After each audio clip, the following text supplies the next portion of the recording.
very extraordinary change in the phenomena, concept of universe just in my day. When I was 28, Hubble discovered another galaxy. Pretty extraordinary. We called it galaxy because we had our galactic Milky Way, our galactic system. And suddenly another galaxy. Today we know of 2 billion galaxies. This will give you an idea of a rate of expansion of what you and I have to consider as universe. So what you spontaneously in your day think about universe is vastly greater than anything I had to think about as universe. And this gives you again a sense of the very incredible acceleration of knowing that's going to take place with humanity itself.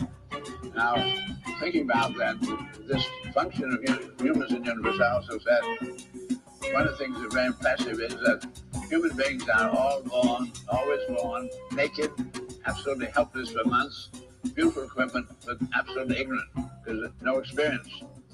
So that we're deliberately born that way, even though as our eyes were designed, or just our brains designed with quadrillion atoms here and coordinates so you and I can communicate, that's all a priori. And so it's extraordinarily done that we sort of take it tremendously for granted. And don't very recently begin to really take some kind of cognizance of the fact that this is such incredible technology that we don't even call it technology. Because it's way beyond the kind of grasp that humans so far have of technology, the kind of principles we've employed up to date. Now, Everybody, welcome back to another edition of Last Week on One Whole Earth Spaceship. Spaceship One Whole Earth. The whole Earth, we only got one of them, and we're on it together. And that's the only way it's going on. So let's take a look at what's going on this week. We had another crazy week in politics with Trump completely breaking down and going into all kinds of bizarre accusations. He's really acting out like the 5-year-old that he really is. And then we're watching Kamala Harris come up and move through the ranks and got complete endorsement, and then kind of sailing through the process, which is always an interesting phenomenon, watching these things go down, because they don't happen in a vacuum. And we needed this person, and I did a little clip about a video about this black swan phenomenon, and we needed someone who appeared to come out of nowhere to come in and save the day. But she's been working diligently for years behind the scenes to get ready for this moment. So anyway, now we all can't speak for anybody but myself, but the point is that we have to go in the direction that we're being led, because the alternative is just it's going to be that kind of thing where we came up to the edge of this thing called dictatorship and such. But the question is, will we actually learn from it? Because when these things go like this, we tend to go ahead and get really close to this type of thing and then brush it off like it was no big deal, like it's not going to happen. But we have to continue to double down. Now, earlier today, it was exposed through the conversation of a man who's now, I guess, in his 70s. He's a little older than me, but he says that he was there at the time when they designed this the neo-Christian state, like the whole idea against abortion. Jerry Falwell at the time was actually for a woman's right to choose. Jerry Falwell, who was seen as one of the founders of this Christian movement, had to be talked into the idea that abortion and going after a woman's right to choose was going to be something that was going to be beneficial. Now, he didn't go after it because it was beneficial for anything but raising money. They found it to be a tool by which they could use to raise money. And this is how far it goes back. DEI is the way forward. Okay, we know this to be true. Like, this is the thing. We have to be remembering that diversity, equity, and inclusion, diversity, equality, and inclusion, diversity, equality, inclusion, and equity would be great. It's just what needs to be happening all over the planet. I mean, to a large degree, the Chinese people have created this feeling within their ranks that this is what's happening. So that's going that way. But what Bucky was talking about at the beginning is that the fact that we all come into the planet as a perfect human being, and we have all the parts that we need, but the only thing we lack is the intellect. And so, and he was just saying at the beginning of the salvo, when he, as 27 years old, the Hubble had just discovered another galaxy that they could actually pinpoint. Can you believe that? And now we understand that there's more galaxies than there are grains of sand anywhere. So it's like, this is how big we've gone in just a few years, thinking that we were the only thing in our Milky Way galaxy was like the only thing, and then just understanding that we're just one of a small thing, and everything's moving at the same time. Now, the way we play the game is we line up around the 7 Hermetic principles, which are worth going over. So everybody's in on it. It's a mental universe. We're in a mental construct. Everything's vibrating at the same time. Everything's in rhythm at the same time. So there's always continuously, everything's moving, but mostly at a rhythm instead of like vibration. It's mostly rhythm. Everything has polarity. So there's, hot to me is not hot to you, cold to you is not. We have our individual feelings about this thing. But polarity, everything is just, it's a matter of where it is on the thermometer, whether it's going to be something that's going to be dangerous or not. But it's really just happening. Things are just happening. That's polarity. 2 sides to everything in polarity.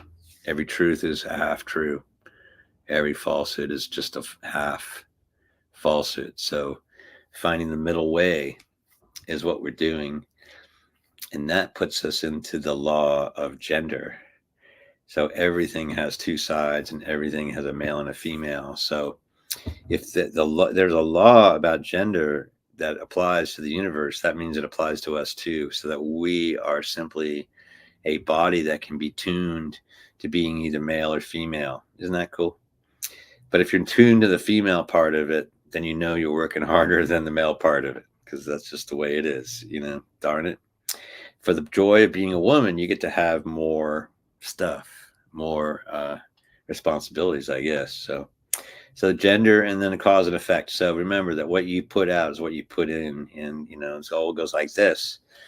Of course, then we're all moving on with all of these laws bundled up. We move in the same direction. And the same direction includes going towards what we like to think of as light, But life and light are very similar words, and we tend to do that in our vocabulary, is combine things so that we can have different meanings. And as you know, English language has several meaning upon meaning upon meaning upon meaning. It's like different shades of gray, and that's the fun of it. But that's what we're up to. So we're playing the game, and then we're going to find out. So now we have to follow a woman, Kamala Harris, who is going to be following the light, following the path of compromise, I'm guessing. How she handles herself on the national stage is going to be something to watch. I think this is going to be a brand new chapter moving forward. She's going to be elected. Now, here's the other thing. I'm saying this, and it's 95 days until the election, or some hoo-ha. Okay. I've been saying this early, that if this is not a blue tsunami, a complete blue wipeout, then we're having issues with the vote, with the polls. But now the scrutiny today was on polling and the polling place, and the fact that, they had some people on a panel explaining that less than 1% is getting, is happening. And most people are just voting. Whether they're being counted or not, that's the question. But now, through electronic mailing and through data collection, we should be able to be more precise and more in real time than we ever have been before. We need a blue tsunami. I mean, the idea that this is somehow a tight race is just beyond me. I never thought it was a tight race when Biden was running with this guy, because he's complete, Trump is a complete nut. I mean, even nuts don't want it, really. I mean, it was fun for a sideshow. It was fun for the time, but we're not gonna take this. We're not gonna take it. And the next thing you know, Trump's going to jail because, I mean, those crimes that he did are serious crimes. We haven't even gotten into the document taking, but he took documents. He would take documents and he would share them with people all over the place, and that was his big thing. He didn't really have to do anything. He's here. Look, I got a box of documents. That makes me a great person. I don't know how this guy got elected. I don't know how he's in here. I don't know why he's running again. But we've got to get him out. And all those MAGA folks, they got to go after them and get them out, because they won't let go. And then they're going to go after some kind of weird shenanigans around this election, which is going to be interesting to watch. But let's see. So did we hit everything? What else is going on? Well, the wars are everywhere. Hey, Sandy D, how you doing? If you want to chime in, please ask a question. What's on your mind during this news cycle? What happened last week that we are not talking about that you think we should be talking about right now? John, hey John, thanks for tuning in. Yeah, these things we know to be true, right? Everybody's scared. The fear part, though, see, we have to get past. We're going to end up going past that, Can't just be angry and afraid all the time. We've got to get to this new place, and that's where the WholEarth game comes in. Because what I like to do is say, okay, if we take the emotions out of everything, at the end of the day, we're still going to need a place to sleep tonight. We still need clean water. We still need food for everybody. And then we need energy. That'll give us something to do.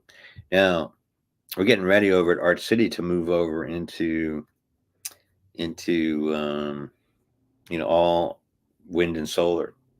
So I think we're going to be able to produce more than we need to consume over there in just a few minutes of putting that stuff up there. We'll see what happens. So things are changing. Things are coming along. Thanks for tuning in. I really appreciate that. As far as this other thing goes, remember this, okay? And this is what's really happening. If you see a lot of the folks that are coming out against the Christian nationalist rhetoric that's going around, it's important, I guess, to get in on that. But it's like, okay, let's talk about it. The Christ within you is the best part of you. Did you know that? There's not really a guy named Jesus a guy named Jesus became the Christ to show you that a guy named Duncan could be the Christ too, or somebody like Sandy could be the Christ too. It doesn't matter whether you're male or female, you have the Christ consciousness within you. And this is going to always be the best part of you. This is the thing, that voice within that says, just do the right thing. Just do it because it's the right thing to do. Don't even think about it. Just do it. Just do the right thing. And that means voting blue and staying with this thing. Let's just see what happens. What we'll do is we'll first have to get everything blue. And then we need to split that party into two things so that we have more representation and not less representation, though. We're not going to split it to be in the mean way, to steal and to thieve and to do all that stuff. What we're going to do is we're going to split it to become more. We have plenty. We're going to make sure. And this is actually the thing that struck me today of all things, and we're almost running out of time because I don't want to keep you late, keep you going on a Sunday afternoon, Sunday evening. But fascinating. The Maori New Zealand school system has brought in the Maori techniques of indigenous training into all aspects of education. And that experiment is coming along very nicely. It would be very interesting to see and talk with someone who really understands the New Zealand educational system, has gone through it, can tell me from this side of it what it was like to go through, and with the chanting. And I'm sure that if anybody's watching New Zealand rugby, particularly, there's this incredibly elaborate chanting and face making and dancing, and it's just fantastic to watch. But I think that's going to end up sending us back into where we need to go, because the Polynesian way was the way before we came in there. That the island community, that might be one of the ways we follow, as we turn into a more of an island of refugees, as we're coming up against these big storms. So keep coming back, and we'll see y'all next week for This Week on One Whole Earth. See you next time.